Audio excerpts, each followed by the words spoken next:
And it's shoulder day. Overhead press went up only 2 pounds. I'm gonna go slow on this. Reps remain static, which is good. I mean, it's overall it's a plus. Right now we're at 129. Hopefully, cross my fingers, we'll get to 135 in the next few weeks. If I hit that benchmark, it would be fantastic, and it would definitely show that the work that I'm putting in is reaffirm that it's working. So I hope to get there soon. Man, this is a tough one for me. I'm going up really, really slow on this one just because I know I don't want to jump too far too quickly. But this one really takes a lot out of me.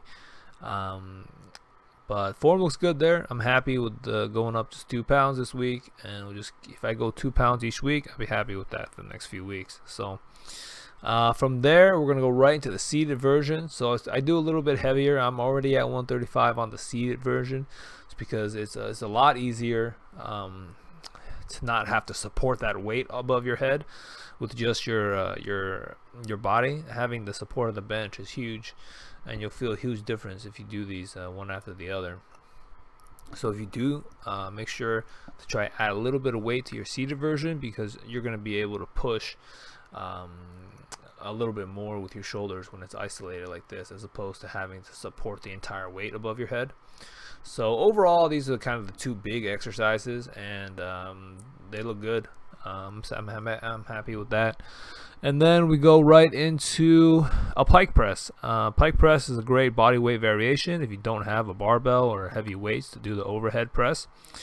Here I do an elevated leg version just because I find it's the right difficulty for me. I use a stool to elevate my hands to get a little bit more range of motion at the bottom, but we're just going to do as many as we can, try to keep our forearms straight.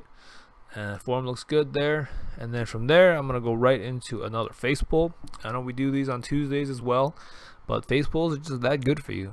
They're just remember, try to anchor a point above your head and then lead with your wrists, and then you can do the extension at the top if you want, but you don't really have to if you don't want to. Face pulls are a great exercise. They hit your delts, your rear delts, as well as your back, but the rear delts are kind of ignored quite a bit more often than the front delts. You hit the chest and the overhead press, the bench. So I like to add the rear delt exercise, like a face pull, a little bit more on shoulder day. And then we're just going to do a little bit of isolated dumbbell work to finish off the Thursday workout. Here I'm doing a leaning lateral raise. So by leaning out like that, you can see you can bring the dumbbell further down into the across your body a little bit more. So it changes the range of motion a little bit. If you do a standing version, I think that's fine too. I've done that in the past. I'm doing this now because it's just a little bit change up in my routine, which helps me keep it a little bit fresher. All right, so from there we're going to do, obviously we want to do both sides when we do single side exercises. So here we're just and then when you do this, also make sure to try to get full extension. Don't try to cheat. Same thing for here. Try to keep your arms out as much as you can. If you keep them tucked inwards, of course, right, your physics, the further out something is, the more difficult it is going to be to hold. So you want to kind of extend, keep that weight out away from you if you can. That's going to make it a little bit more difficult. Here I'm going to tweak the difficulty a little bit. You can drop the weights, whatever fits your capability. And then I do a little bit of front raise. All right, we hit this with the bench and the overhead press quite a bit, but if you want to build big shoulders, I think it helps to do a little bit of dedicated dumbbell work just all around. So we did laterals, we did the rears again, and then now we're hitting the front. For this one, I just try to go really slow. I just try to really control that ascent up, control the descent down too, which I think most people will just kind of drop it and just fling it right back up. But try to control your range of motion, increase time under tension. That'll help you with your gains.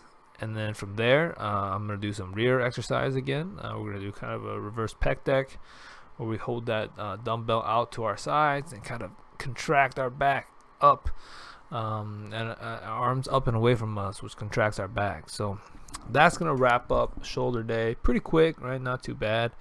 A lot of quick dumbbell work. So we're gonna wrap that up with some resistance band pull downs and kneeling pull-off presses, good old core routine, and then I'm gonna do a little bit of shoulder depression work at the end, where I just try to push my arms down and lift my body up off the ground. Pretty tough. I won't say very tough, but just kind of something I want to add to a little bit at the end, to kind of work on over time. So not too much about it.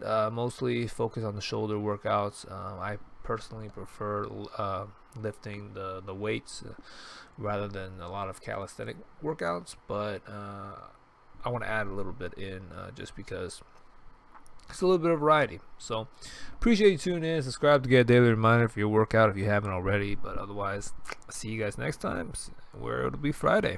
Thanks.